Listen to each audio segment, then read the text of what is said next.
Welcome to the exploration of consciousness.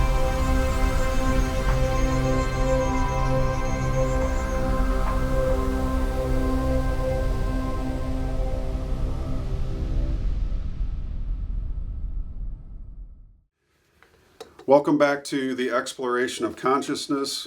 I am your host, Matt Presti. Ladies and gentlemen, with me today is Mark Archer. He's an author of his first book entitled A Revelation of Genesis, which is in 3 volumes. His work revolves around the Bible and translating it using the ancient Hebrew texts, and we're going to talk to him today. So welcome, Mark. Welcome. How are you doing today? I'm doing okay. Great. We are in person here at the Exploration of Consciousness studio, where all the podcasts take place. We just set up here right at the little coffee table for an in-person interview. Mark lives down the road. And Mark, why don't you just give us a little bit of background about yourself and how you got into doing this kind of research? All right. Well, I was born in 1960s, and I was brought up in half a Christian home. My mom believed and my dad didn't when we first started out. And when I was born, my mother, and I didn't realize this until later, so it didn't have an influence in my decisions, is that my mother dedicated me to God, as a child. And I didn't know, like I said, I didn't notice before, but as I was researching, studying the Bible, one of the commandments that you're commanded to do, as you take your firstborn child, if he's a man, a boy, not going to be a man, and you either redeem him by so many shekels of the thing, or you dedicate them or give them to God. That's sort of like, if you need a reference to that, the prophet Samuel, he was the firstborn of his parents, and then his mother took him to the priest, which was I think Eli, and gave him to Eli to raise. And so she didn't redeem him, and so in a manner of speaking, my mother did that. She didn't redeem me. She didn't pay a fee. She dedicated me to following God. Mm-hmm. And like I said, I didn't notice growing up. And then when I reached the age of 12, my parents went to a revival service, and that's when I went forward, and and I had a religious experience. At that point, when I walked out of the church, I felt like I didn't even walk. I floated out. And so the equivalent of an illumination, right? Yeah, at 12 years old, having right. an illumination, and then before my prayer that night, before I went to sleep, I prayed that I said to the Creator, you gave wisdom and knowledge to Solomon. Can you give it to me? Mm-hmm. And so, and I didn't realize it at that time what I actually was doing until I started getting into this, that I had chose with the living, is because that's the title of the second book, Choose with the Living. Mm-hmm. I had chose the living consciousness. Some people choose, you see them all out in society now choosing, they some people at that point they choose with the devil. So you could call that almost choosing unconsciousness. Yeah, well, whatever. You choose you from choose a psychoanalytic. You would choose a negative consciousness. Okay. Choose the living consciousness is a positive. Is a positive thing, because. But it's growth, it's life, it's, right. It's positive attributes. Yeah, you choose to honor life versus a death outlook. Yeah, sort of worship of death. Right. You notice all the things that we have that run our society. Our vehicles are run on a death cycle. Right. Energy, electricity. Right. We're blowing up nature to make the cars go forward. Exactly. Yeah, and the way we grow our food and all this stuff. With the what's the type of fertile GMOs. They don't they don't give the ground a chance to rejuvenate every 7 years. You just wear out the ground, Right. and then in the ground your food has no nutrients. Mm-hmm. And it's all the death cycle. Right. Death, they honor death. Mm-hmm. And then I joined when I reached 18. I left home and went into the military, and there I came to another revelation. I said I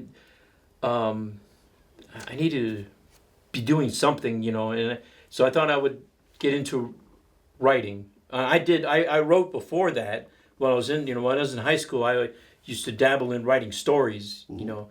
But when I went overseas to Italy, I started writing my poems, and I've written several poems. Well, not hundreds. Mm-hmm. Sure. And then and all this I was into the Bible, because most of my poetry is revolving around Christianity, or my belief at that stage of my life. Because I call my book of poems My Search for Life, and so everything is going in one direction. And then whenever I would go to church, I would always carry a Bible and the Bible dictionary and Strong's Concordance, and I'd sit and listen to the pastor, take notes in my Bible, and I would always refer to the dictionaries and the concordance while he was preaching, Right. and so I had to have a better understanding of the Bible, I always went, if it's in the Bible, that's then there's some truth to it, and but then there was always a lagging thing, of why are there so many different translations, and what is the real meaning of what they're saying, and that's why we go into the dictionary, to translate back to the Hebrew to see what is really there, so that I'm getting the right, because the Bible is written in Hebrew, and we read it in English, so there's the translation. This is the Old Testament. Yeah, well, because right now all we have is Greek translations for what the New Testament would be. Right. And so and in regards to language, I grew up. My first language was English that I was introduced to. That's obvious. And but then I was also introduced to Spanish in grade school, and then in high school I was introduced to German. Yeah. So I was beginning to get an affinity for other languages other than my own, and so I started to learn. One of the things they taught me in German is how to translate. So if you translate one way, you need to be able. What you write needs to be able to go back in the other direction. Sort of like a mathematical equation. Right. Both sides of the equation have to be equal. You have to equal each other for it to make sense. Yeah. So if you translate one way, to make sure you did it right, you have to be able to translate back in the other direction, and you should have the same thing. And if you do that with the Hebrew, with what your English Bible say, it's not going to work, because they change words, and they don't put all the words. They don't translate all the words. They don't translate all the letters. And I find this out as I'm translating. So when did you start? What year did you start doing the translation? Probably from Hebrew to English. I guess in the 90s. Okay. And one of the things that really got me into that, is wanting to know the truth. And also, the preachers would preach about, the New Age movement and stuff like that. And so I said, well, I'm going to go and research the New Age movement. So I went to the local bookstore, and I went to the New Age section of the bookstore, and I pulled out a book. I don't remember the title. Wish I did, but I don't. And I started reading the first chapter, and it said that hidden in the first 5 books of the Bible is a cipher code, and this is the Bible code. Was it? No, it's not the Bible code. Okay. The Bible code is something different. That's where you take all the letters of the Bible and you just string them out, or you pattern them, and then you see the lines. Right. That's the Bible code. Right. This is something different. This is a cipher code where you need a key. You apply the key to it, and then you pull out those letters that the key points you to. I see. And you string them all together, and you have to make words out of them. Right. Words in the not rearrange them for words, but okay, this is a word, this is a word, this is a word, and so this book gave me the first key to the cipher code, which is just for Genesis chapter 1. And so I wrote it down, and I always carried a notebook with me, and a pen. So I wrote that down, went home, pulled out I think I might even had this here. This is the Sunsino Chumash, And what is that exactly? it's a Hebrew commentary on Genesis through it's the first 5 books of the Bible. Okay. And I applied the code to Genesis chapter 1, and it worked. I pulled out all the letters, wrote down all the letters. I still have the same paperwork that I did back in 1993. And I was able to figure out a basic knowledge of what the sentences meant. And the very first code was that I had translated it as the first verse, Genesis 1:1 said, Father El desires perfect twins. That's what I thought it said at that time. And I didn't tell anybody else this. Because I didn't think that my pastors would understand what I come to. Let's discover. step back for just a second. But you got into this in a sense because, as you said, you spent your youth as a Christian based. Yeah. So you mentioned religion, and there's how many denominations of Christianity? Oh, well, you just can't. Like thousands. Yeah, right? thousands. Yeah, you can't. I mean, the Pentecostal church in one town might have slightly different practices than the one in the next town, Right, even yeah. though they're both Pentecostal. So Yeah. it really just depends. So you were wanting to get at the core of what the Bible is. Yeah, So you the went to core. the very beginning, which Right. is the Hebrew, the original Hebrew. Yeah, I figured if it's written in Hebrew, the Hebrew Bible is the that's real your Bible. beginning, right? Yeah, So how long did it take you to have to learn the Hebrew language? Because you're reading, in English we read left to right, and Right. Hebrew is it's- right to left. and doesn't it start in reverse, or is it the same? You open the page and Well, no, it starts, like this here, we would normally, let's say this is an English book, where you would start here and read it. Got it. Well, this is already Deuteronomy. So you actually got to start Here, on the opposite. yeah, you start here, yeah. And this I is, find that interesting because, a lot of people who were originally left-handed in school get forced to write with the right hand. right. And I wonder if that doesn't alter, thinking patterns, for instance. But I'm fortunate that my left hand I made an F in art class in 3rd grade because I couldn't cut with right-handed scissors. But when the teacher got me the left-handed scissors, I was fine. Interestingly enough, though, that the books between English and Hebrew are completely opposite. I just find that interesting. Yeah. And also, one of the things you have to realize is there are no vowels in the in the Hebrew language, not in the alphabet. Now they make vowels by putting dots in, little dots, over the thing, and it sort of tells you how to pronounce the words. But and I just recently found out that when the Hebrew language first came out, there was a basic sounding for all the letters, and it's just ah, ah, ba, ga, da. Right. So it's just AH on every yeah, letter. AH on everything, Gotcha. and then over time, as dialects,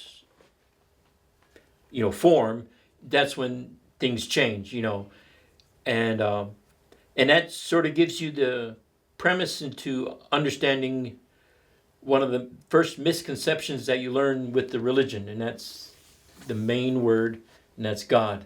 Because see, because God in Hebrew doesn't mean God as we think it. It's the Hebrew. That's the Hebrew word for the Elohim of fortune, the Elohim of luck, and Elohim is a term that's been translated as God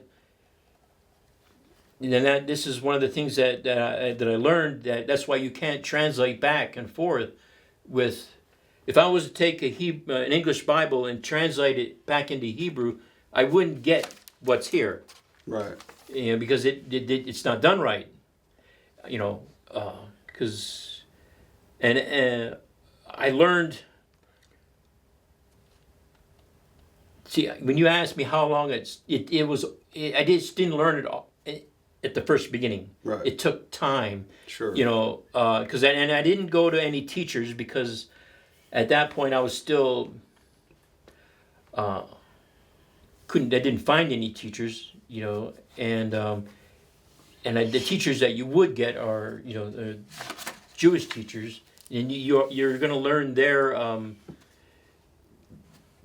bias. Right, their version. Yeah, their version, and I wanted an unbiased look at the Bible, with no one else's predilections. So would you say you're still learning? Yes, still learning the Hebrew translation method. Yeah, there is some and it's new. probably, how long has it been that you've been? That's 10 to 20. Because it took me 20 years to just finish Genesis because I didn't concentrate fully my everyday writing because I had a job. Right. And then and at that point I was, at the time of me starting to actually translate, I was learning translation in regular church. But I didn't start doing the translation till I was basically in the Messianic movement. And then I basically started the translation just before I met Susan. And Susan's your wife. Yeah, Susan is my present wife. Yeah. And so I didn't finish Genesis until right before I retired. And just so the audience knows, basically you're translating books of the Bible, beginning with Genesis, right, going back to the original Hebrew, and making sense of it. But what you found out is that, like the word Elohim, Elohim is not correctly translated, right, in a sense. So it basically, these different volumes that you've written come away with a different understanding, right, of biblical history, a different non-biased, unbiased.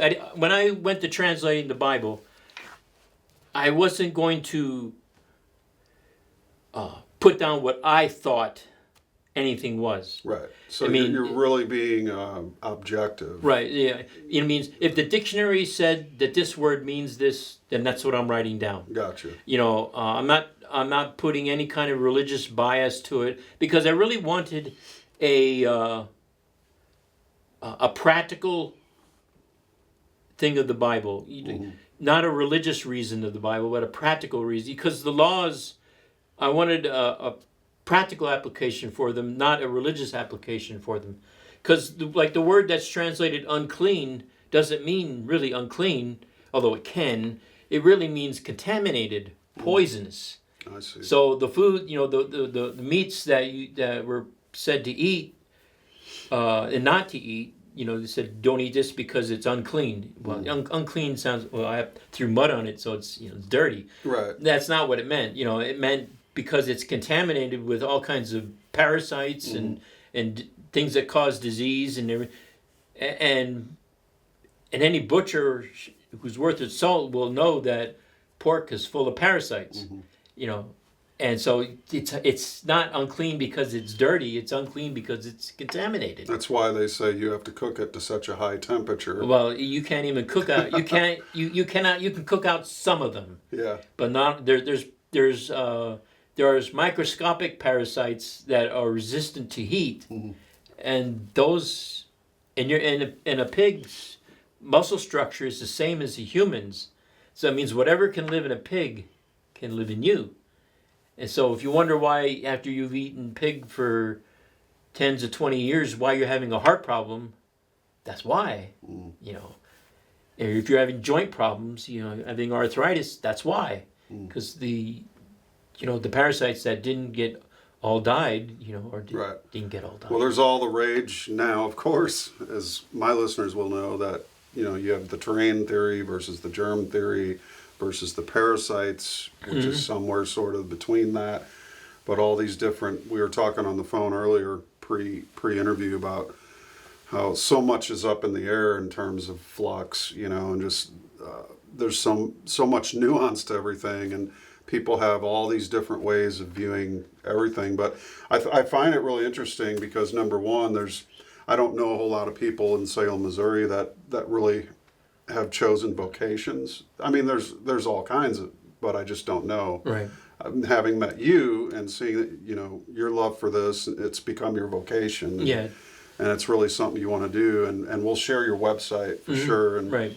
people that are interested in biblical history and want to see what the Bible looks like from a objective interpretation, going back to the source. So let's go back to that. So total number of years, how long would you say you've been actually researching and doing all this work? Well, I'd say about 30 years. 30 years? Yeah, 30 that's years. a lifetime. Yeah, it's a lifetime. And the funny thing is, now as I... everybody has experiences, and most don't understand that actually life is the one that presents things to you. We call some people call it the universe, or whatever, but I call it life because, and I'll get into that a little bit later. But life presents things to you, and you call it opportunity. And if you take that opportunity that's presented to you, that'll lead you to the next opportunity, the next fork in the road, and the next fork in the road. And so you could say at the... It's like dominoes. Right. Now, you could say, in this regards to my translating the Bible, my first fork in the road was that time in the bookstore, doing that little transit, getting that code. Right. So I put that code on the shelf. And then as I'm going through my... at that point, I was in church Christianity. And then I was introduced to... the Messianic movement. Okay. That's describe that a little bit. The Messianic movement is basically Christians that want to follow the Torah. The first 5 books of the Bible, and keeping the dietary laws, the feast days, and all that stuff. And then incidents happened in there that sort of drove me out of that group. Differences of opinion. And then one day I wanted to go down to Tennessee to visit a friend and keep the Feast of Tabernacles down in Tennessee. So I went down to Tennessee to visit this man, and he introduced me to a gentleman who was hosting the Feast of Tabernacles at his house, and he was in the process of... his house was going to be taken away from foreclosure because he, had financial problems, and he's going to lose the house. But anyway, when I carry on a conversation with somebody, sometimes I allow the spirit or life to direct the conversation. In other words, if an idea pops in my head, I'll share it. And so when I was talking with this gentleman, I got the idea to tell him about the code that I had found in the Bible. The code of, Father L desires perfect twins. And he looked at me kind of funny, and he goes, well, how did you, come across that, because you're not supposed to know this. This knowledge is only for people in the bloodline. So he's validating that you had the correct translation, and he was surprised by that. Right. Yeah. And what point does that Father L desires perfect twins? Where in the Old Testament? That'd be Genesis 1:1. Genesis 1:1. So there you go, folks. What an interesting contradiction to what is actually there. Well, it's right. It's there. that's one level. That's Right. one peeling of the onion, but there's it's there even in And again, you're just offering a more close to the source translation Right. than the Greek. Yeah. The Greek to English or Greek to Latin to English. right.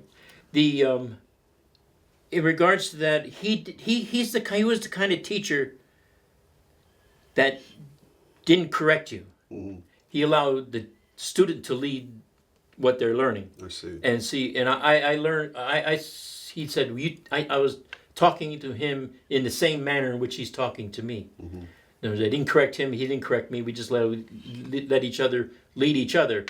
And and I had many a conversation with him before we had to part ways, because, see, he was a member, or not was, is, if he's still alive, is a member of he said he was a member of the priestly side of the Illuminati. Well, this is interesting. Not one of the typical 13 families. See, because one of the things he told me was, he says, they mirror the Israelites. Mm-hmm. So we normally think of the Israelites as having 13 tribes. But as I was getting into the translation, I realized that the Israelites didn't just have 13 families; they had 15 families, because you see, the Levite family was split into 3 families itself. Just Joseph was split into 2 families, Ephraim and Manasseh, but the Levites are split into 3 families, and each one had its own job in regards to the priesthood. Mm-hmm. And only the Kohathites could be high priests. They were the only ones allowed into the Holy of Holies. Mm. So that let me know that just as Joseph was split into 2, Levites are split into 3, and those 3 families are legitimate. So there really is 15. I see. 15 family, and I would assume, he never told me this, but I assumed within our conversations, what he explained, that his family was one of the 13, one of the 3 tribes or the 3 families of the Levites. Mm-hmm. And I would suspect, given to our conversation, that his family was probably the Kohathites, because the way he would relate to to be able to go into the leader of his family, and that it was really, really high up there. Right. And because he told me that that his people, that these, they put the code in the Bible. So that means they wrote the Bible, because you can't put it in there if you didn't write it. And I did try one method to see how legitimate that information I was given. I said to myself, well, let's see if that code works for chapter 2. That key. Let's see if that key works for chapter 2. So I applied it to chapter 2 of Genesis, and it didn't work. I see. And so that meant that added a level of authenticity, genuineness to the information that I was given, because there are 187 chapters in the Torah, and there's a key for each. And there's a book called the Book of Keys. Mm. And he introduced me. He didn't introduce me to. He just told me about the Book of Keys. Mm-hmm. And then there's another book that has the verses, how it reads in English, how those keys read in English or in Hebrew. And then there's the Torah, which is the 3rd book. There's three sacred books that they deal with. And so I had the key to the first chapter. And as I was translating when I got into the commentary, I started using, I put that key is explained in my book. Trying to get my thoughts. So, I realized that I did not translate it properly. Because when the first 3 letters in the code are A, B, B. And, well, I thought that was Abba, to both B's with the same word. But I didn't realize that second B went with the second word, which was L. It really didn't. It wasn't supposed to read Ab El. It was supposed to read Ab Bel. Okay. So when you noticed this, how far along in the translation were you that you had to go back and correct? Oh no, I found it almost when I was writing this. I got it at the right spot. So you didn't have to completely rewrite it No, entire. no, I didn't have to Okay. rewrite my Right. my because at that point I knew a little bit about prefixes and suffixes. When I first did it, I didn't know anything about prefixes and suffixes. Right. And so and then whenever he didn't correct me, that's his way of teaching, Right. And then when I finally revealed it, wow, that just because that allowed me to to get a better understanding of what the Bible says and how to even translate the very first verse of the Bible, because that even changes. But Father with Elohim desires perfect twins, and so that with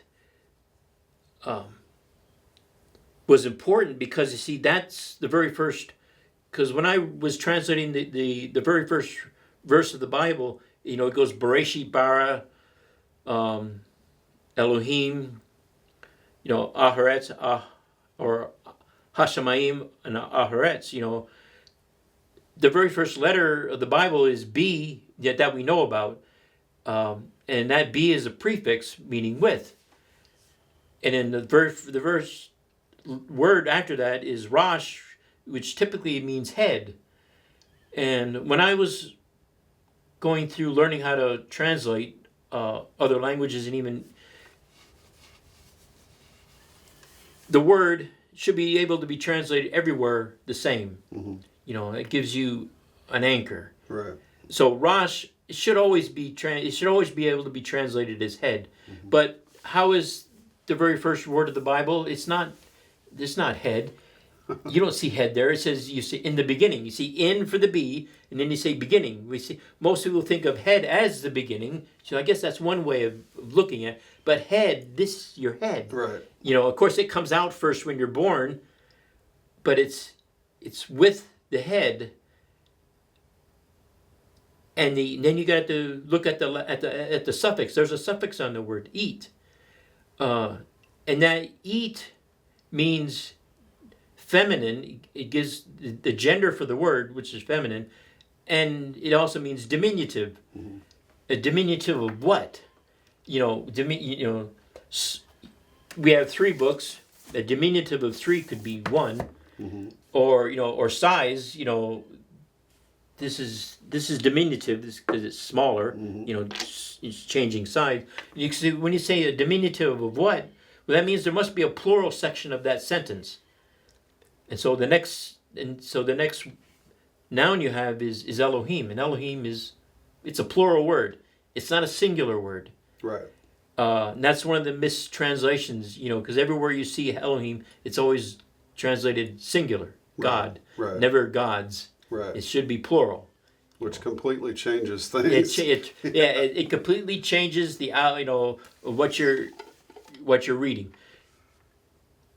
And so at this level, at that point of me learning, going through my translation, it goes, Father with the Elohim desires perfect twins, or with the head created the Elohim. So what I was thinking of when I did that, the verb always comes in front of the noun, which means it's first. Or like when the Bible says, and he said, and then the name of who he is always afterwards. So if it's saying Yahweh, and he said Yahweh, so that means, and Yahweh said. So Elohim, what we would take, Elohim is doing the creating here that we think. Because it says, with the head, Elohim created the heavens and the earth. So that means, does that mean the head is somebody, and then the Elohim with him create? So it means 2 people, at least 2 are creating something. And that goes with the nature. Always So could I was just going to ask, could that be representative of male and female? Yes. It could be, but that's not where we're going. Okay. I mean, that's where I was at that point. Yes, Right. that's where I was at that. See, I was trying to, because there's two principles I wanted to follow while translating the scripture. One is do not change anything. If it's there, it gets translated. Right. You know, do not, and don't put anything there that isn't there. Right. You know, because that's You're a rule. trying to be as Objective as I can. right. And then the second principle, I took one principle from the Old Testament, and that's a principle from the Old Testament. And then the New Testament principle is Romans 1:20. And that is, in nature, the Creator has revealed himself within nature. And so when you look at nature, how does nature want to make something? It's always male and female getting together and they make something. You know, whether it's trees, plants, you know, there's male and female parts of the tree, or there's male and female trees. If you, like there's some apples, if you plant one apple tree, you will not get any apples Right. until you plant the other apple tree. So you have to have two. And so, and that's a principle in nature. So then, if that's a principle in nature, it has to be the same principle up here, because otherwise, that verse in Romans is a lie. Right. You know, it can't be a lie. And so I'm following that principle in regards to translating the Bible to get the truth. And so when it said, you know, with the head, the Elohim created the heavens and the earth. Then I as I was remembering the way I had to translate that code, there A is not the first. Is not what I thought was the first letter of the Bible, because I always thought it was B. You know, because Bereshit. But as you look at this, the first letter is that letter up here. That's the first letter in the Bible, the A. And if you put that A, I had to count that A for the code, because the code didn't work without the A. As soon as they put the A there, the code went, and it worked.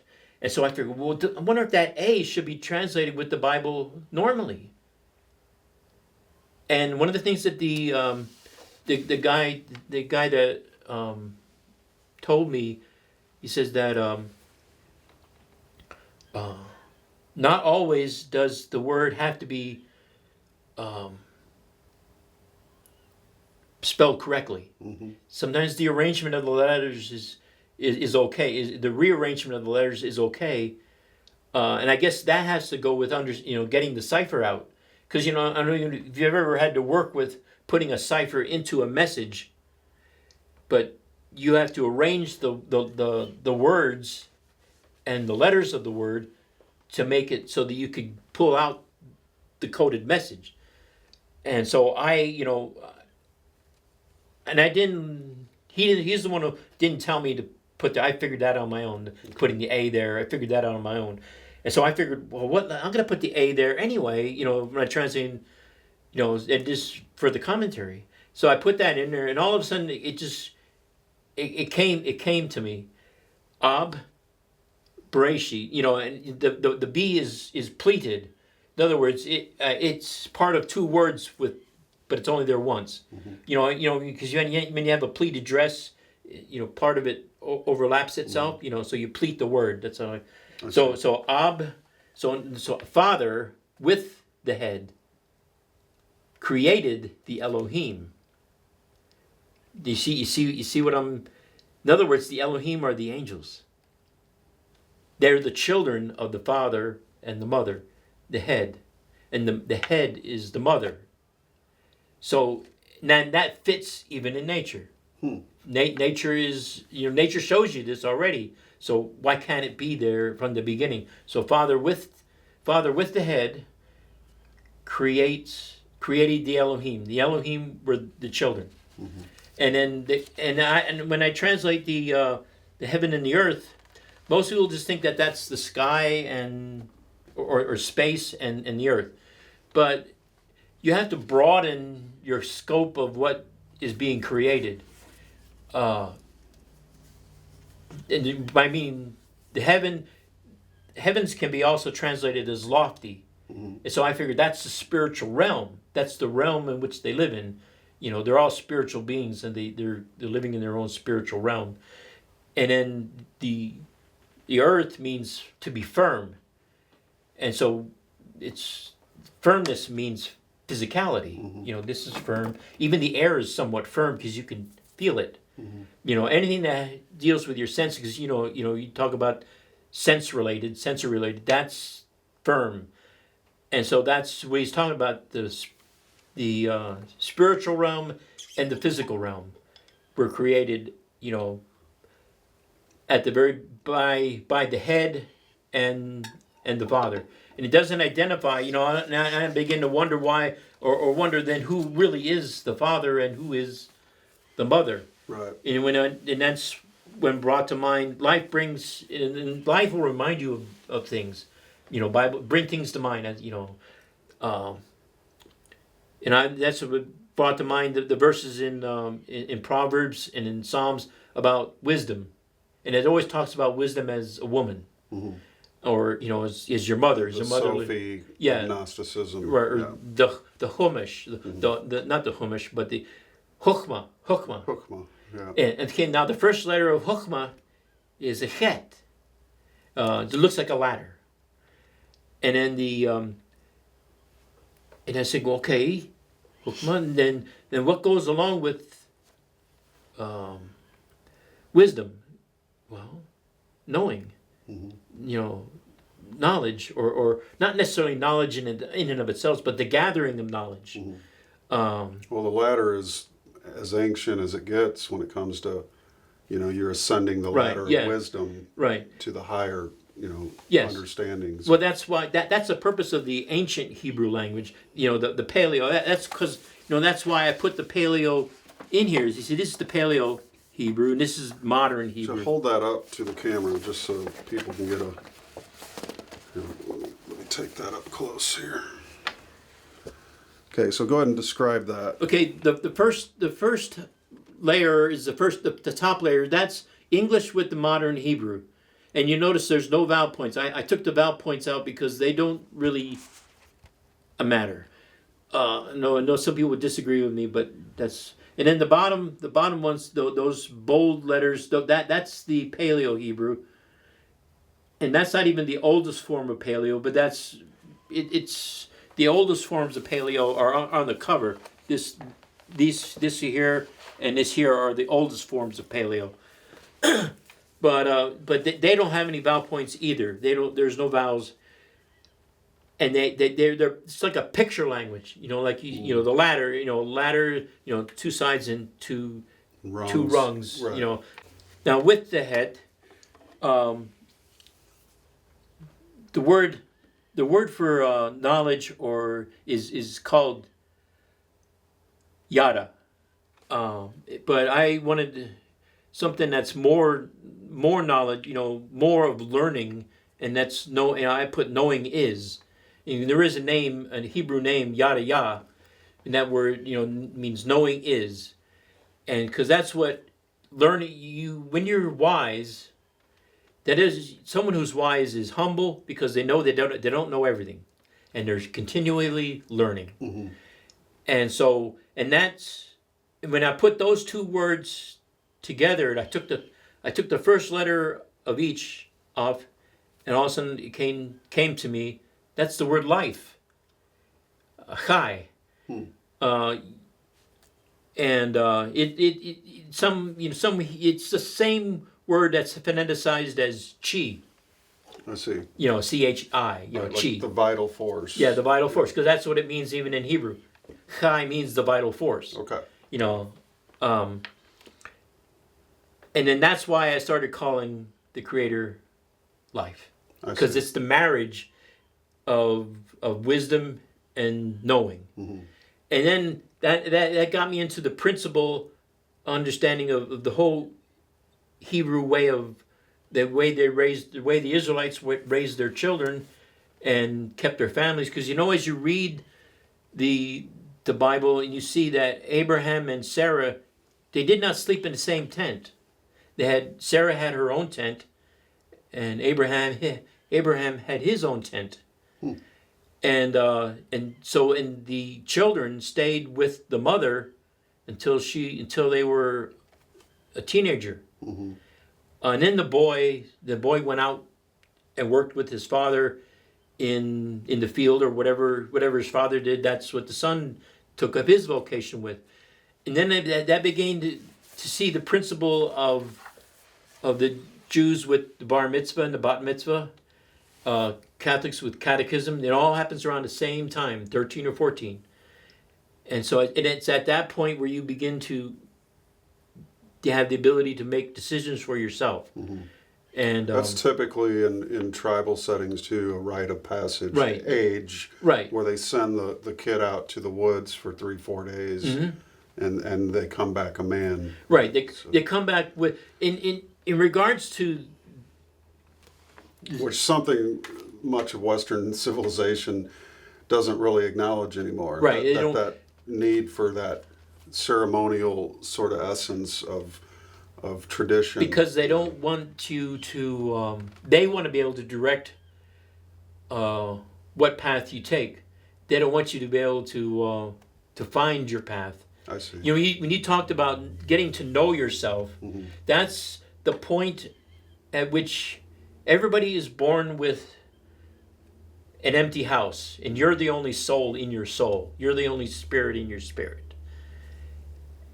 And then you get raised hopefully by your parents. Your parents give you a somewhat of a direction of where you should go, you know, of where they would hope that you would go. But you don't necessarily have to follow theirs, because sometimes their path isn't what it should be either, you know. Right.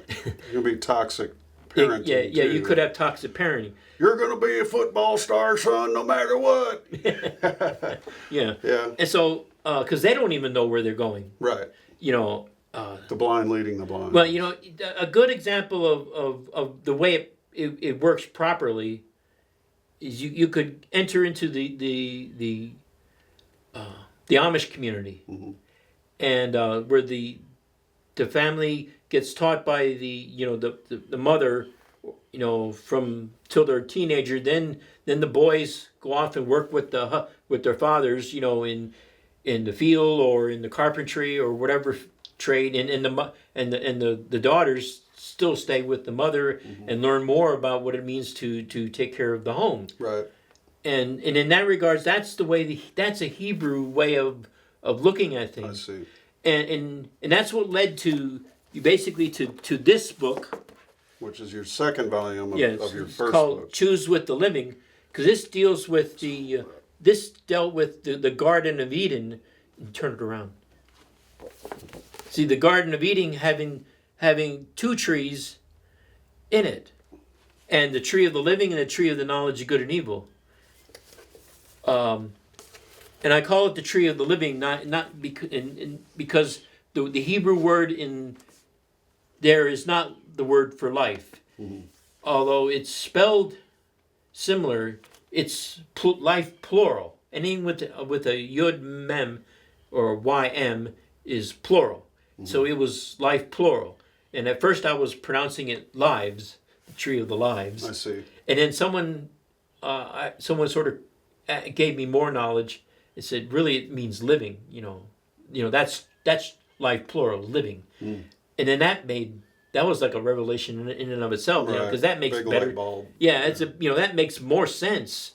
You know, and so that means when you follow the tree of the living, you honor life. You don't go out there and kill without purpose. Right. You know, you try to keep whatever's there alive, because life is important. You know, that animal's there for a reason. It has a purpose, and you're honoring that purpose. And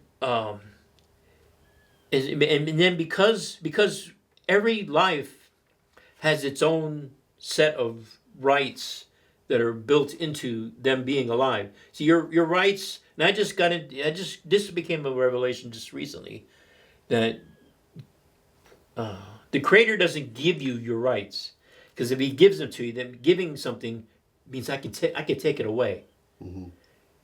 Your rights are built into you because you're alive. You have them because you're alive. They're endowed. Well, it's Right. it's deeper than endowed. Really? Yeah, you have them because you're alive. I see.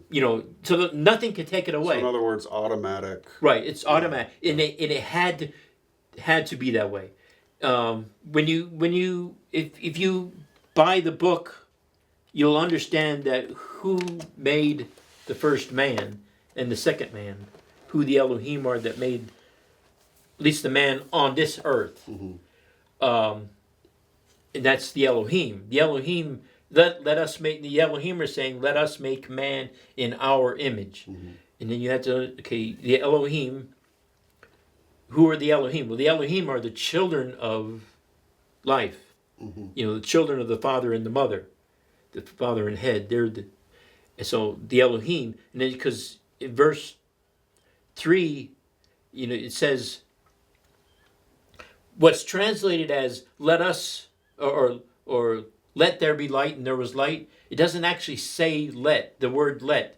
It's actually He is light, and He is light. And so the Elohim are saying, and He is light, and He is light. Well, I say, well, who is light then? Man. Now that's when you had to get into another language. Right. What other language? What other word for light do you have? EL, electricity. That's right. not Lucifer. Well, that too. Right there in the third verse of the Bible is the Hebrew word for Lucifer. I see. Okay. Is Ur. That means Ur means luminous. And the Latin word for luminous is lucido, which is where we get the word Lucifer from. And Lucifer is Elohim, or at least the head of the Elohim. So then you, and as you go on to getting into, I know, and this is rather controversial. This goes into, but when you get into where it says, "Let us make man in our image," okay, they try to figure out, okay, now what is the image? This allowed me to also really better translate, find out that what I translated in verse 3 is correct. Because an image goes both ways. When you look at a mirror, both of them. One forward, one reverse. Yes, right. but they're each an image, and so what man has to be if man is made in the image, that means the image of man is the image of what's creating, because that's what it says. Right. Is it actual or is it a reflection? Yeah, is it real or is it Memorex? Right. So now, and so okay, now what is Yeshua said to his Pharisees, "You shall know them by their fruits." The fruit is the image of who they are. Right. So in other words, what you do is the image of who made you. I just saw a quote about that today, ironically, but synchronicity. Yeah. That's all. But you shall know a man by his actions, right, something along those lines. But the actions really do define who a person is. Now, now, getting with that, okay, that the verse 28 explains the actions, or 25 through to the end of the chapter explain the actions of the man that the man had. Well, these actions are what the man had. This is the actions that the Elohim had. And those actions are, you shall have dominion over everything, and you shall subdue everything. I mean, you look at those Hebrew words, they mean have dominance over and to subjugate. And both those words have subjugation in their English translation. And so that means you shall make everything your slave, because it means to subjugate. And so if that's what the first Adam was allowed to do, then that's also the image, that's what the Elohim do. Have dominance and subjugate, over everything. And so that lined up with translating him as Lucifer. I see. And there's no place in the first chapter of the Bible where it says that the Creator blew into the nostrils of that Adam. And it also, the way you can translate it, it says made him male and female. And when you read in the New Testament, when Yeshua talks about the angels, because when they were questioning about, well, this man married this woman and he died, and then this woman married his brother and he died, and he had 7 brothers, and so she had all 7 brothers. Okay, which one will she get in the afterlife? And Yeshua sort of chides them, and say, you know not the power of whatever. He goes, because they are going to be like the angels, which have no gender. And so, in other words, they are genderless. And now you apply that to what you're seeing out in society now. What's the push now? The eunuchs. Yeah, the transgenderism, right. The no genderism. You like if you watch your Hollywood stars, you can't tell. I mean, you think you're watching a woman, and really it's a man. You're watching a man, and really it's a woman. There's no gender. Right. And so you don't know whether or not your stars that you're watching are you don't know what gender they are. You assume that they're what they are portraying, but they're not necessarily that. Not necessarily the truth. Right. Right. And they're trying to push that movement onto the regular Joe. Yeah.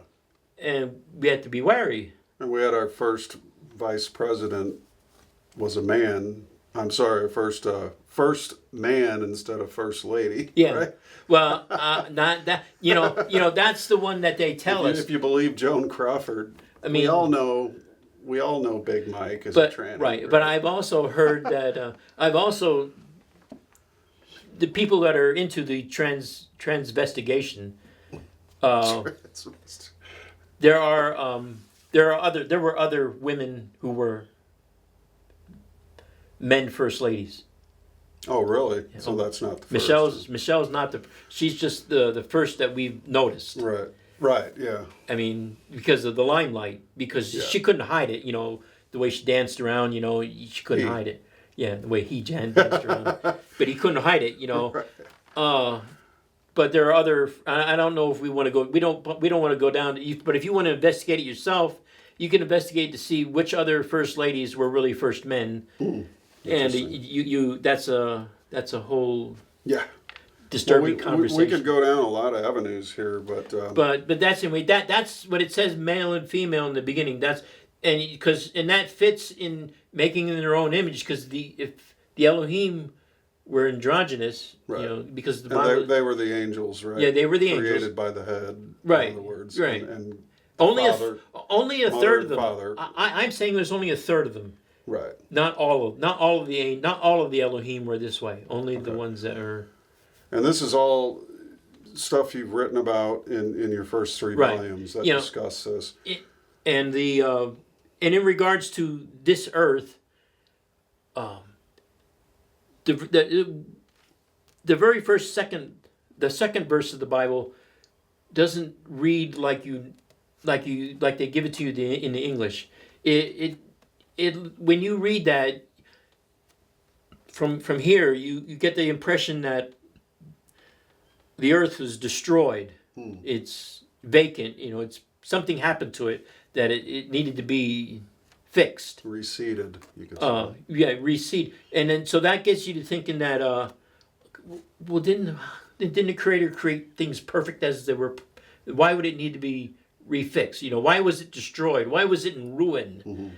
And then you have to understand that the war in heaven took place at its own particular time, and that time could have been before the creation. And I don't think of it as I don't think of the creation as. I used to think it happened at a particular time, but then I began to think about it, and this makes better sense. You can't have a creator without creation. Mm-hmm. So that means when the father and the head got together, they got together immediately. Mm-hmm. You know, wisdom and knowledge come together, and it's a permanent marriage. That's if you want why marriage is supposed to be permanent is because in heaven the father and the mother are in a permanent marriage. Wisdom and knowledge are a permanent marriage, Right. and there's nothing that's going to separate the two. And in spiritually speaking, when you reach the age of ascension or whatever, that age that you make a decision of who you're going to follow. Mm-hmm. In the Hebrew sense, you ask the Father to be your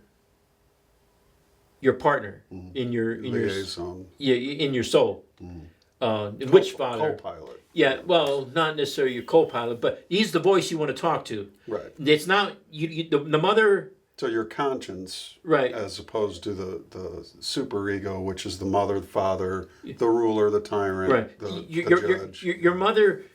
You're leaving the fold of your mother. You're leaving the fold of wisdom, and you're going to take knowing with you. Because and it's funny, you know how it is in knowing. He's going to show you things, and you're going to learn together. Mm-hmm.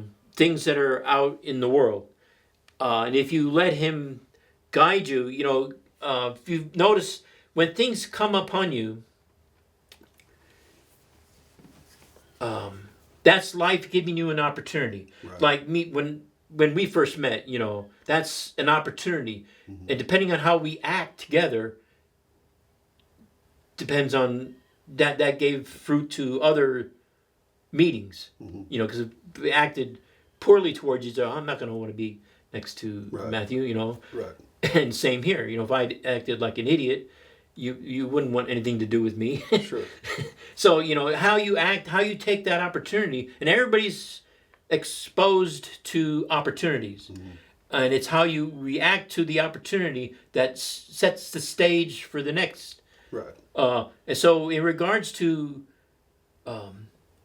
who you choose your companion for your temple. And the word for temple or the word for tabernacle in Hebrew actually is just the word for residence. So when I translated the tabernacle in the wilderness, I go the resident in the wilderness. So your body is a resident of the Holy Spirit. Hopefully it's the Holy Spirit. You can choose a different spirit. Right.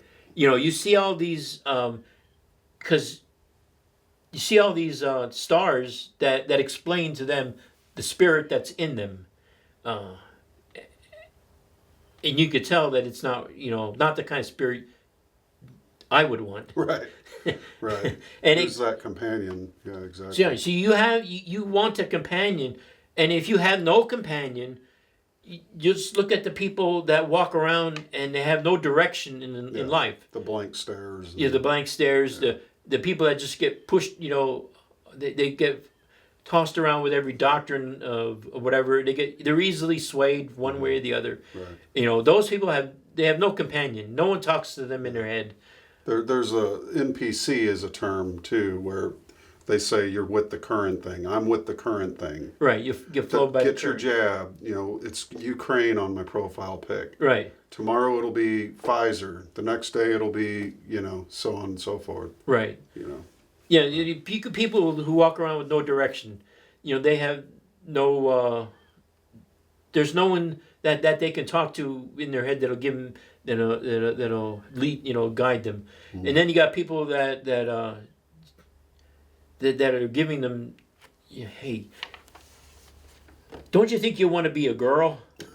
In their head, you know, this is in their head, you know. Yeah, these are guidance counselors in preschool and kindergarten and first grade. But I mean, the people have it in their head, you know. I don't know what gender I am. Parents, Yeah, you know. So you know, then they go talking to the counselor. The interesting thing is that's not something they figure out on their own. they're taught that. They actually get taught Well, yeah, that yeah. you might not be Right, yeah, your own biology. Right. And it's that's the darkness of it, is that you have these adults who are supposed to be teachers Right. for the love of God, telling a child, and even without the parents' permission, there's laws now in California, Oregon, that they don't have to inform the parents that they're counseling your child, literally, Right. that they're the opposite sex than they are. So it's not as if the child brought it up to himself. Right. They're actually being taught this by adults who should know better. Well, actually, that sort of fits And into it's very disturbing. unbalanced and evil, if you want to use a term. You could say that fits into what I was saying about you're born with your residence. You're the only resident in your house. And then you take a resident in. You take the resident, and everybody's trying to sway you to take in something other than the creator. Right, something other than the creator, something other than the living. Right. And they, because they realize that your first 13 years of life is that that's for your time period to learn who you want living in, who you want as a soulmate. Right. Some people, when you think of a soulmate, you think of somebody external. Yeah, so something this is actually external. An internal soulmate. It's right. You're really looking for an internal, an eternal, and your soulmate usually is eternal. It's which eternal soulmate do you want? Right. Do you want someone that's positive, or do you want someone that's full of all the negativity? Right. And the Bible religion should help you decide who you want as your soulmate. Mm-hmm. But religion has been used as a tool of the so it's more of a weapon of division. Right.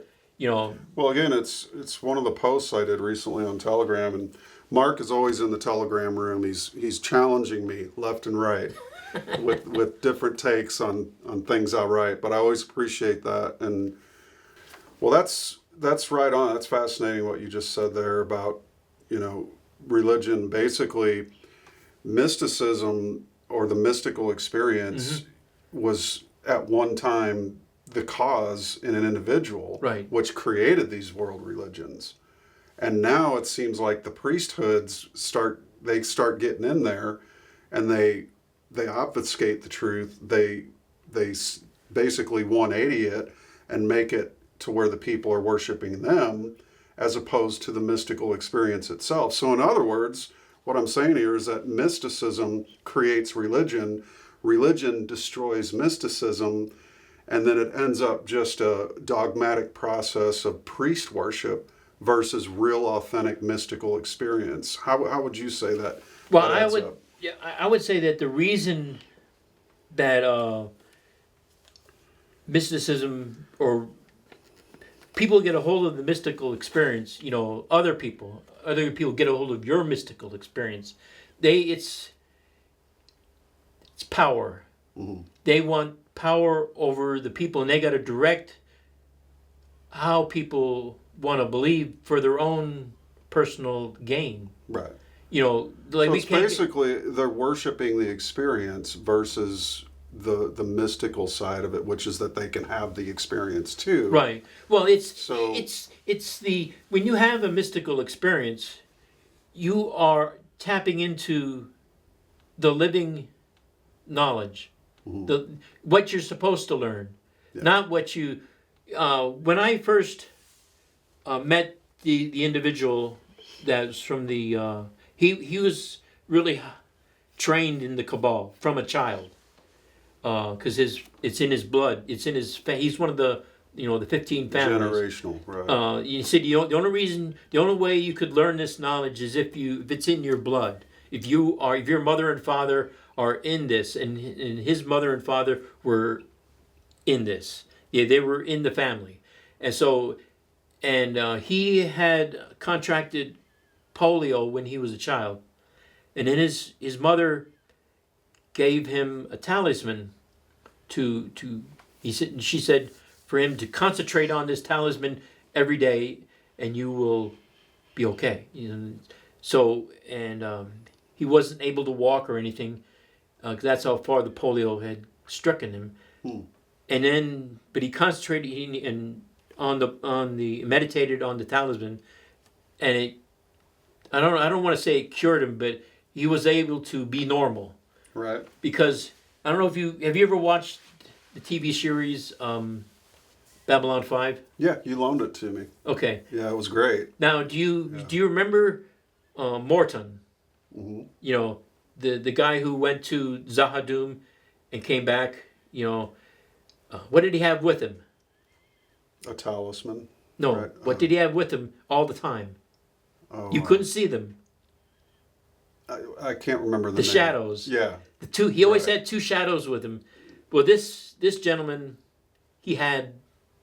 I couldn't see them, but I knew they were there. Interesting. I knew because you could just tell by the way he was acting, the things that would happen around him, Right. and the way he was able to do things that he shouldn't have normally been able to do. Mm-hmm.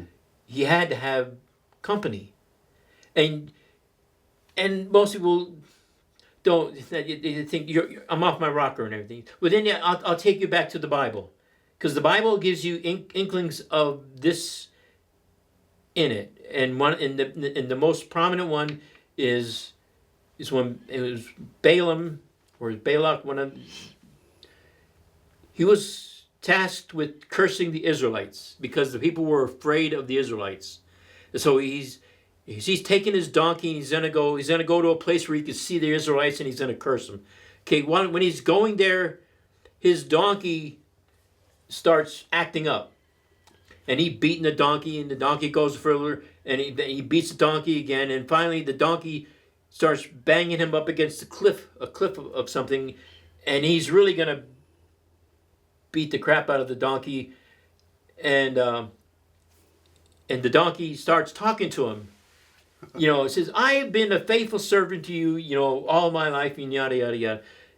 And you know, why are you beating on me? And then just as he's finished talking, an angel appears with a sword in front of him. Well, you see, that is a depiction in the Bible of the shadows. That people, you know, the Elohim can they can make themselves appear or disappear because they vibrate at a different frequency. Mm-hmm. Anybody who understands the physical realm, everything vibrates at its own frequency. You know, you got these spectrometers out there that can measure the frequency of red or the frequency of green, you know, the frequency of yellow. So you know that everything has its own frequency. Yep. And the higher the frequency, the more destructive it is. Right. Okay. Yeah. And so just because you can't see it doesn't mean your eyes can only pick up so much. Mm-hmm. In fact, someone was saying that that they were experimenting, that the military, DARPA, was experimenting with night vision goggles. And they didn't know what spectrum of light to use first. So they used red spectrum of light. Mm-hmm. And so they gave out these to all the helicopter pilots and the gunners of the... So the infrared. Yeah. And they put these things, you know, it gave everything a shade of red. And as they did this, the gunners would start shooting at things that were flying around the helicopters. And the higher ups would say, "Why are you shooting? Quit shooting, because you're going to..." We said, "Well, they've got these things flying at us and we're trying to kill them." They couldn't see it normal, but they see it with the red lens. Mm-hmm. And what they were seeing was the shadows. The Elohim, the wicked Elohim, you know, the demons. Hmm. And then so that's when they switched to green. You know, the green filters out. You know, you can't see those. It's interesting you mention that, because they did Kirlian photography at UCLA when they first invented it. Right. And they took photos of a field, and when they got them developed, there's nothing in the field. Right. But they showed teepees in the field. Right. Okay. And there was a tribe accordingly associated to that area that that's what they think they captured, and they say that that's because of the infrared spectrum. Right. Somehow is able to hold the recordings of light or motion for thousands of years. Right. So Okay. there's plenty of alternate explanations. Well, but- that's not necessarily an alternative. That's a confirmation that there are things that you can't see, that Right. they're there, but because of you can only see certain things that vibrate at to certain it's there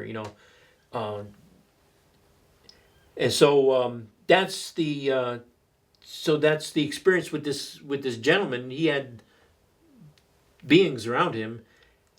And and this is your experience of him. yeah, this is my experience of him. So that let me know that eventually we were going to have to part ways, because he never really left the cabal. Right. He never really left the Illuminati, which is what he was telling me. He had left. Was he into any of that sacrifice? Did he ever mention any of that? No, to you? we didn't get that. I didn't get so that. you kind of had a arm's distance of relationship. Well, when we first not met, too close. he asked me how old I was, in regards to all this knowledge that, and I told him I was 41. He goes, "You're at the right age to learn." Because he said you can't because when you reach the age of 40, and so that's when you reach a level of maturity. And most people learn stuff in the cabal at an earlier age when they're not at the level of maturity where Right. they don't have a foundation. Yeah. You got to have a moral And foundation. it consistently with the younger too Right. revolves around trauma and trauma experience. Mm-hmm. So that right there, if you've been traumatized at a young age, is going to impair your learning for later in your Right. possibly your whole life. Well, So- it all depends on the type of trauma and how you've worked through that trauma. 'Cause sure. all of us have. Yeah, I'm going to have some podcasts with a few SRA survivors Mm-hmm. at some point, but it's fascinating. So go ahead with the. So I knew that eventually. I mean, but not. I knew subconsciously eventually we were going to have to part ways. But something would have to come up to force it, because right now I was interested in learning some of the knowledge that he had, because it's interesting. But Kabbalah knowledge, you have to have your moral compass intact, because otherwise it can lead you to doing wicked things. I see. Because that's why we have all this wickedness around people that are following the cabal, because their moral compass is not where it should be. Okay. So real quick for the listeners, how would you define Kabbalah? In as short of an answer as you can give, what is it? What is the Kabbalah? It's the hidden knowledge. It's actually the hidden knowledge of the makeup of the universe. Okay. When you look at the very first Father with L desires perfect twins, and that L is not Elohim, it's Eloha, because Father, Eloha is feminine. So at first I thought it was Elohim, but that was a mistake. You see things that he never corrected me. He never corrected me, because that allows you that adds into your moral compass. Right. What are you gonna so. Are you going to correct it or leave it? Yeah, am I going to correct it? Right. Not the teacher. Right. He was testing my moral compass.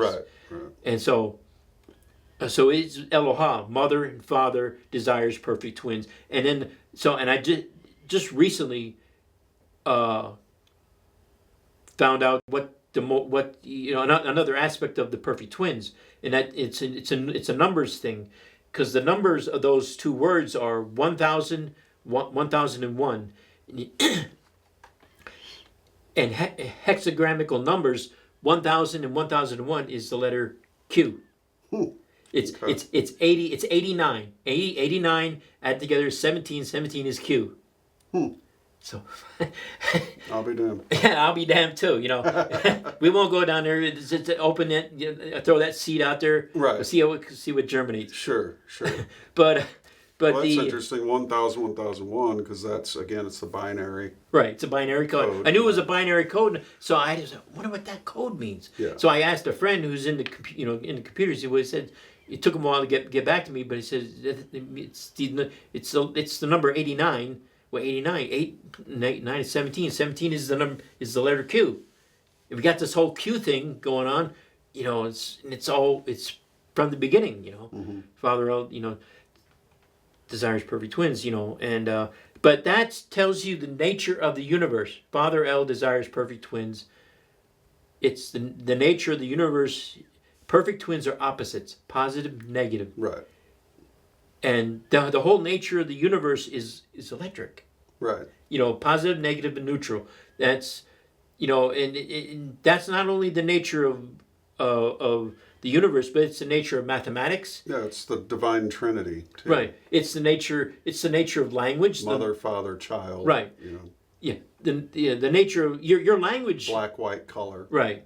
Your language is positive, negative, neutral, because you have a word, and there's a positive. If the word is a positive, there's a negative action to that word. That's another word. You play a word game with that. You say a word and you try to figure out the opposite of that word, and that's the word to go. But then there's a neutral part of the word that goes along with it also.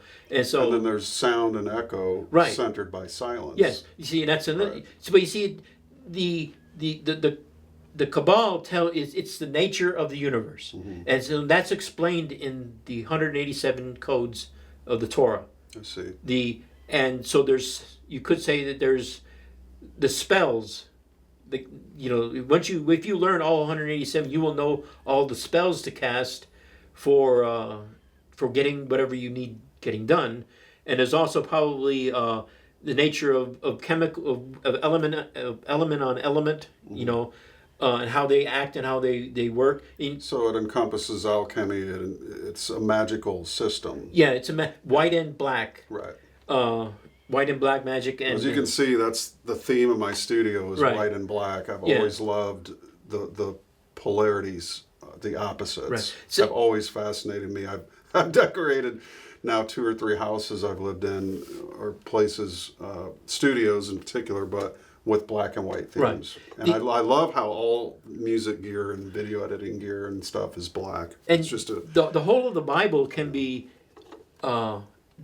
the stories in the Bible are not just historical stories. The reason they're in there is not for the historical reason. That's tertiary or even quadrary. Right. The primary reason is they teach you the nature of the universe. Right. Whether it's the physical nature of the universe or even the astronomical nature of the universe. Because someone just pointed out a video of how all the things that are in the New Testament are really talking to you about the astronomical and the constellations, the zodiac, and how they come together and how they, I can't explain it because I'm not into that. Because I'm into something else, but it made sense to me that when they talk about the stories, when the stories are brought out, they talk about one particular constellation and then the opposite constellation that go with it, and so it's really talking about all the stories in the New Testament are really depictions of the zodiac chart. Now, I read that in a book by Roland C. Blackmer. He's Grand Master of the Lodge in St. Louis on Grand Avenue there. And he wrote a book called The Lodge and the Craft. Right. And it had to do with, a portion of the book described how the entire New Testament is based on the zodiacs. Right. The 4 cardinal directions of the compass right. are the 4 apostles that took the books in different directions and so on. But yeah, it's fascinating. Masonry really does, depending on the author you can read about. Right. Their depiction does tie the zodiac into the Bible. Right. And there's one more thing. As I got into and that just came in when I watched that video. One of the things, it talked about the signs in the sky and so that. Then it got me to thinking about when I do my translation of the Bible, I color coded certain things I wanted to highlight that aren't you don't normally see in English, and one of them was the Aleph and Tov. Aleph and Tov is the first and last letter of the Hebrew alphabet.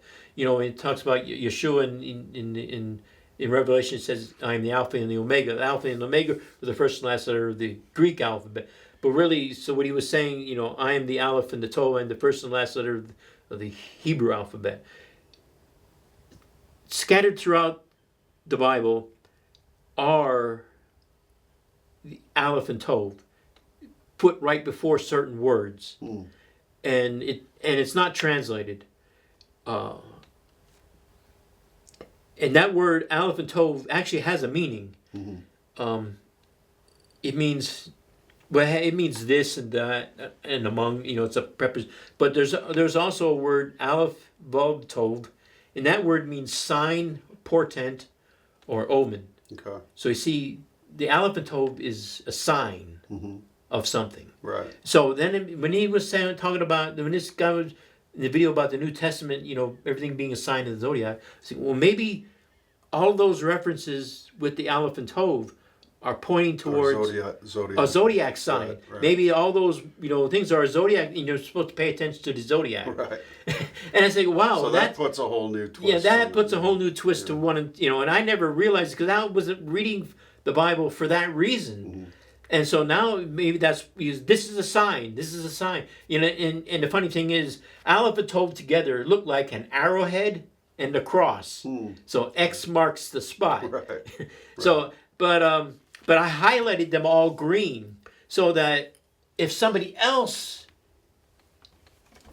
could have an illuminating moment, say, wow, this guy, he's pointing out the zodiac signs and stuff. That person could write on a novel or a book on take my work and just use it to make a sort of bridging on. Bridge. And then I also highlighted. I found the names Enki and Ani. I was gonna say we're about to a half hour left of this. Okay. And I want to throw some poignant questions. All right. Probably down the road I have to have you back on as you write and release more books. But real quick, what is your website? Just throw that out there. Maybe people can pull it up. Treeoftheliving.com. Treeoftheliving.com. Right. Yeah. Okay, folks. So you can find Mark's work there if you're interested in it. But with this last half hour, and Mark is a frequent chatter on my chat group in Telegram. So you'll see Mark Archer there. If you want to give him a shout out, say hi to him, text him in private. You can ask him questions and stuff. I'm sure he'd be happy to answer. Then there's a spot in the website where you can fill out a contact Yeah, form. you can fill out you can just contact, and I'll get an email, and then if you wanted to discuss something over the email, just we can ask you. Okay. Yeah. But yeah, regards to Zechariah Sitchin. So what did you discover in your translation of the ancient Hebrew, and how did that relate to Enki and Enlil? Okay, I read the Chronicles of Earth, I guess, by those 12 books. Chronicles. The Earth Chronicles. I've got them all in the house. Yeah. And then as I was translating the Bible, I saw Enki in there, and I saw Ani, and it's all translated the same way. I am. Right. And so there are 3 I ams in Scripture. There's Haya, which is the one in Exodus with Moses. When he goes up to the mountain, he says, "Who shall I say? I am sent you." So there's Haya, which sounds like Haya. Yeah. Like in Indian. Haya. Yeah. And then there's Anki, and then there's Ani, and there's also Anu. That's translated as we. Right. We are. That's not I only found one verse with that in it yet. But you'll see Enki, and I highlight them. I highlight Enki, I think, is orange, and I highlight Anu as brown, or brownish orange.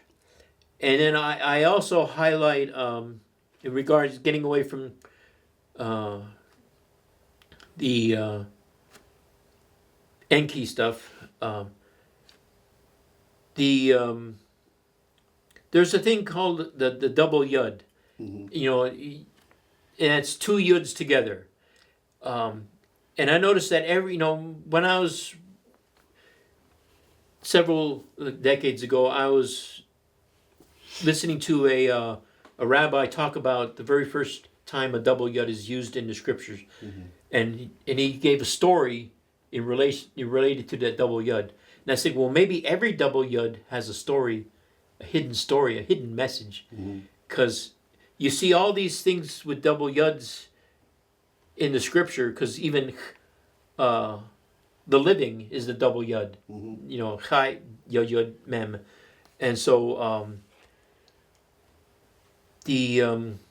I highlight that as purple, and I call it the united yud. You know, Israel starts with a yud, Yahweh starts with a yud, and they're all related. You know, together. You know, Yahweh is the leader of the Elohim of for the Israelites, and then you got Judah and Joseph. You know, the two houses, the double yud. You know, and you got Jacob and Israel. You know, double yud with his own self. So there's a lot, Judah and Joseph, you know, all these yuds that are together, you know, and so the united double yud I highlight as purple, and that means they're united. These are things that drive you to being unity, because the day of Yahweh is the day of unity. You know, that's the way I think of it. You know, and then there's the divided double yud, and that's where you got yud at the end of a word. And then the next word has a yud at the beginning of the word, you know, together, and the double yud is there, but there's a space in between it. So I do one blue and one red, because that's what happens when you separate purple. You get blue and red. I see. And so that's a divided double yud, and that shows that there's something that causes division. And it, like the sons of Israel, that's a divided double yud phrase. B'nai Israel, B'nai Yud, Israel Yud, and it's divided. And the Israelites were divided. Northern tribe, southern tribe. Right. They were not united. There's always a division there. So these are. And I took these verses as something that shows what. How to be divided, what it means, how division is shown, and that's not necessarily something to strive for. Yeah. And the word wine, I just thought of this. The word wine has a double yud, and so when you drink a toast to somebody, you're showing unity. And when you show that unity, you say l'chaim. And that's another double yud, and that's a united double yud. So when you do the wine toast, you're doing you're showing your unity. Right. You're toasting your unity. And so then that's from and I highlight that. It's all highlighted in my translations, and I carry over that highlight, but I don't necessarily explain it in my books. Right. I don't take, because I just cut and pasted my translation to to the things, but I didn't get rid of the highlight. So you'll see words colored in green or orange or I got you. Brown or red and blue and purple. So, quick question: you've got basically one book, 3 volumes. How many more books are you writing? Well, I'm continually right now. I took a pause from writing the first Messiah, or the Revelation of Genesis, because I finished the first Messiah, because I finished it with Noah. Noah was the first Messiah, first person depicted in the Bible that saved mankind. Right. So he's the first Messiah, and so that is finished. With 3 volumes, and then eventually, right now I'm working on Joshua. I'm in chapter 5, and I'll probably be finishing up chapter 5 tomorrow, and then I'll go to chapter 6. There's only 24, or is it? There's only 17 chapters of Joshua. I'm not sure. I don't remember. Okay. Right. But when I finish Joshua, I'll publish it on Amazon. Okay. But it won't be a book. It won't be a paperback book, because it'll probably be too long. Right. Because I did Genesis through Deuteronomy. Okay. That's on Facebook. You'll find them. Called the Bible Naturally. And then there's Genesis, and they're long. They're only electronic because you wouldn't be able to carry them paperback. And we'll put all the links below this video. So to Mark's site. Well, they're in my website. Right. So we'll just get your main links and put it all onto there for quick access for people. But I got to ask you too. What are your top 3 aha moments when you're doing this translation? Like all your translations so far, what are the 3 most surprising things that you learned in the translation of the ancient Hebrew to English? Well, I guess that just blew you away. The very first verse, Father with the head. Right. It's showing. We talk about that a lot in this interview. So that's the Father with the head. So that's number 1. Yeah, would you say that's number the 1. big one? Okay. And then and then 2 more that were just mind blowing. Like my God. The very first verse of chapter 2. Okay. Genesis. Genesis 2. Because it says, and he completed and done all his work, and with the host. The host. Everybody asks the question, well, who did Cain marry? Who did Cain? Well, if you translate that host means a group of people. It just wasn't Adam and Eve. He didn't just create 2 people or 4 people, because he created 2 Adams. Both Adams are separate and unique. The Adam in chapter 1 is not the same Adam as chapter 2. Interesting. That's an aha moment too. And that might line up with what Zechariah Sitchin talks about, how the genetic modification, the first race of Adams were I think that too intelligent. Right. So they had to dumb them down a little bit. Well, with the second iteration. The first generation of Adam, that's where you get the sons of the Elohim, the Nephilim from. The Nephilim come from the Adam in first chapter 1. Okay. And the other ones are, the ones in chapter 1 are the master race. Because that's the domineering and subjugation. The Aryan ideal. The Nazi search for the Aryan ideal. Well, that's another. Just saying, right? I could. But you mentioned the host, so. Right. They are the people that will be masters of everybody else, and the ones in chapter 2, they're made to serve. Serve the. So there's a definite. It's almost opposite of the first. Yes, they're the opposite. Okay. They're meant to be the slaves. Right. In one way of saying it. Yeah. These are meant to be your masters were made first, and then the people they'll be the master slaves were made. were made second. Interesting. Yeah. And then they that's the way it's written. You get to choose. Which family you want to be in. This family of. That's what it means. The first eating of the tree of the knowledge of good and evil, or eating the tree of the living. Those aren't necessarily physical trees; they're family trees. Which family do you want to be a part of? Right. In regards to myself, looking back at my choice. I chose the tree of the living.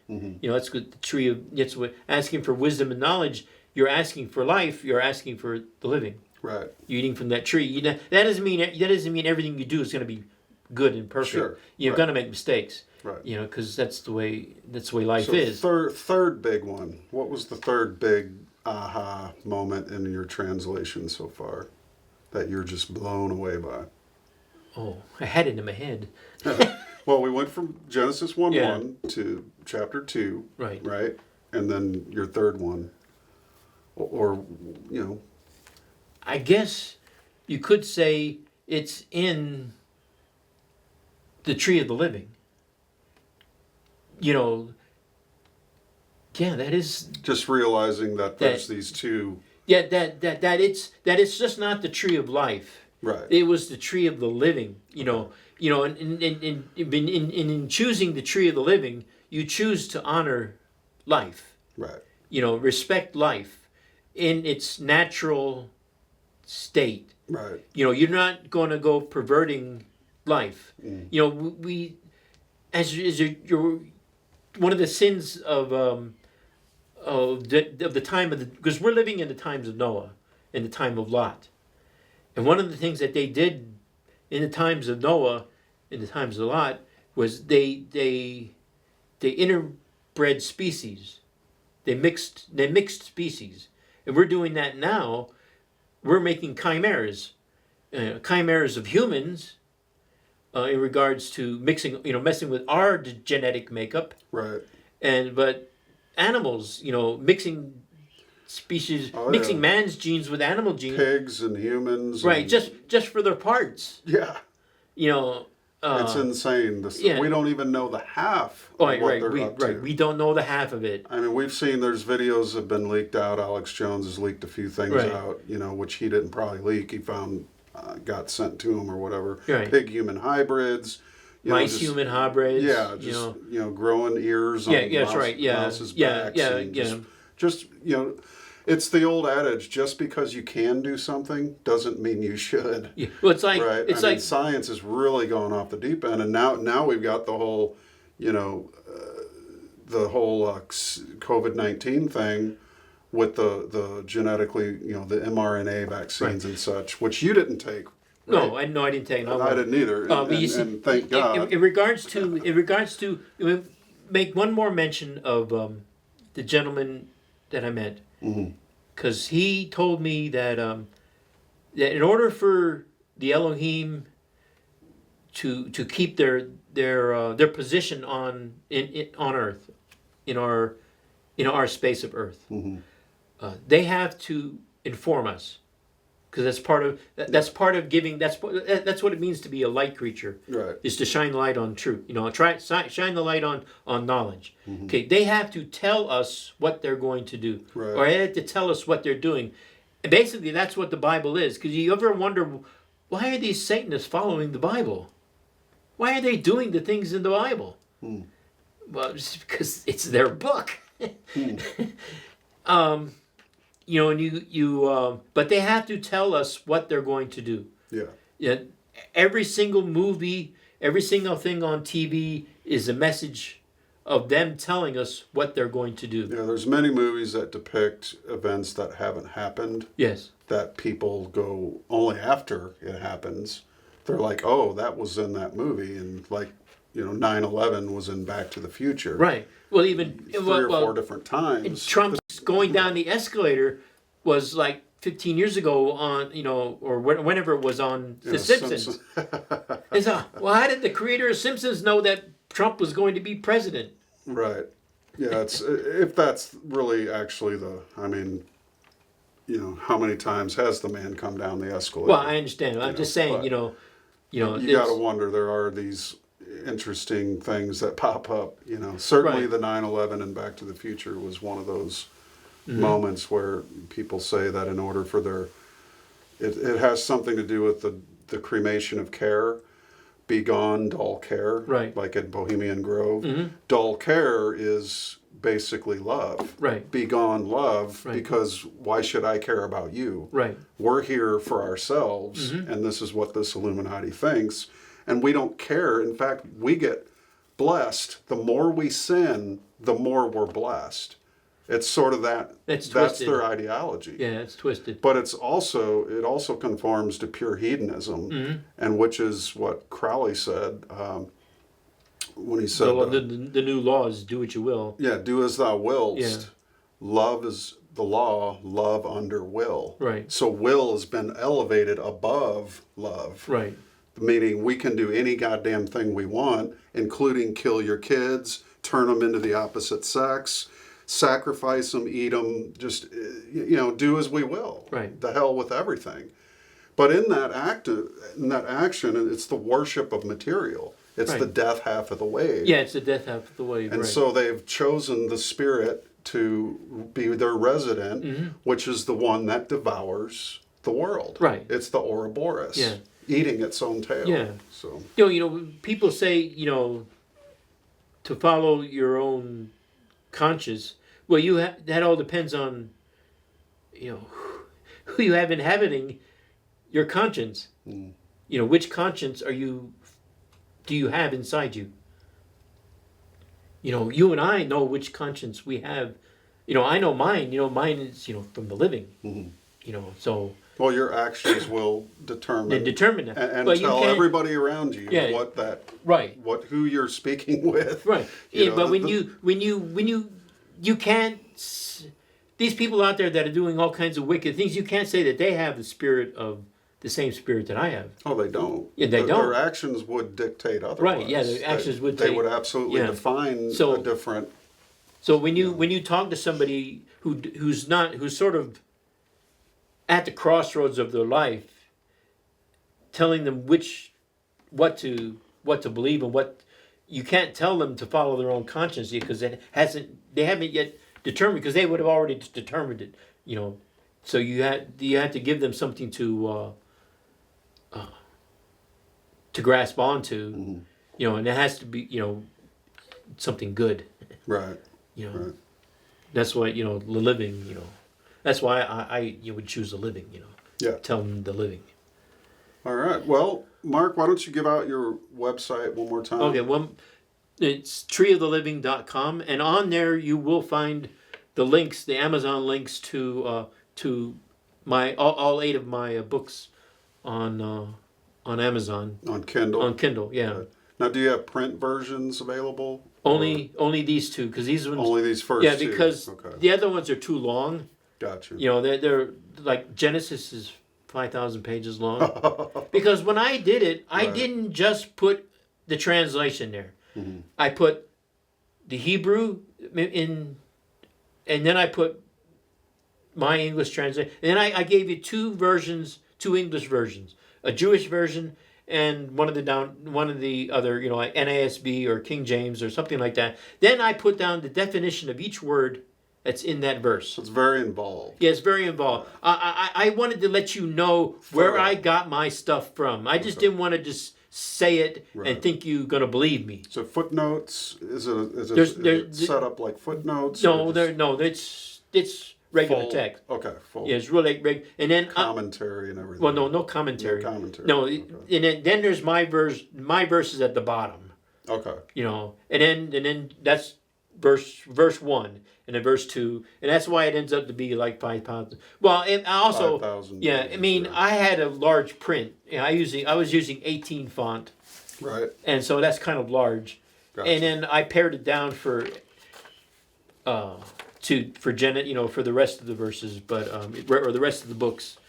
But right now I'm working on Joshua, and I'm making that at 12 font, so it'll be smaller than because it's only it's only like 100 pages now with just 5 chapters. Mm-hmm.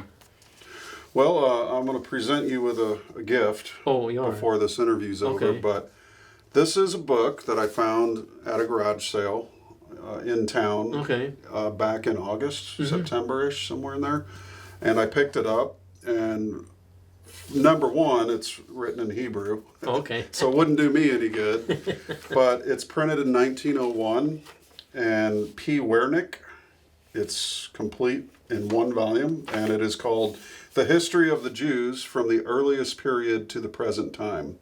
So I would like a full book report on this, because I do not know how to read this. I can't make sense Well, of it. I'll have to translate it as I go. Yeah, but you may find some cool stuff in there. I'd like to just hear a basic rundown of it, but it sounds really interesting. As I said, I can't read Hebrew, so Right. But there you go. Happy unbirthday to you, my friend. And No, thanks. so treeoflife.com. Yeah, Tree of the Living. Tree of the Living. Yeah, treeoftheliving.com. And we'll put the links under the video. And I just want to say thanks for coming You're by welcome. and doing this. And maybe down the road we can do it again. Okay. And guys, Mark Archer is in my Telegram chat room. You also have a Telegram room just for this work and all the stuff you research. I have a. But what channel is that? It's m.a. Oh, it's m.a.r.k. And we'll put that link Yeah. under too. The reason under the video. Mark is my name. Right. Mark is my name forward and backwards with my initials. And Archer Archer too, by the Yeah. way, like Captain Archer from what was the Captain Archer? Oh, Captain Archer, Star Trek Enterprise. Enterprise, yeah. Yeah. Which Mark turned me on to Enterprise, Star Trek. He also gave me the Babylon 5 set, which I watched that whole thing, and there's some really great stuff in there. I Yeah, mean, there's really- we could talk about Babylon 5 for 3 hours. Or even Star Trek. Yeah, Because Star Trek has been warning people about AI. Right, I know. right. I gave you the thing about you were talking about AI in your the past interview. the past interview, and I wrote a comment about. I don't know if you saw it yet. Yeah. You saw it. Well, that's one thing I will suggest, guys, is Mark will have his contact information, but anyone interested in interviewing Mark, he's complex. He's got a lot to say about a lot of things, so he'd make a good guest on your platform. So shoot him up an email, and anyways, thanks again for coming on. Great. Thank you. And for we'll having talk me on. again soon. And great work you're doing. Thank you. Keep it up. All right. Thanks, guys.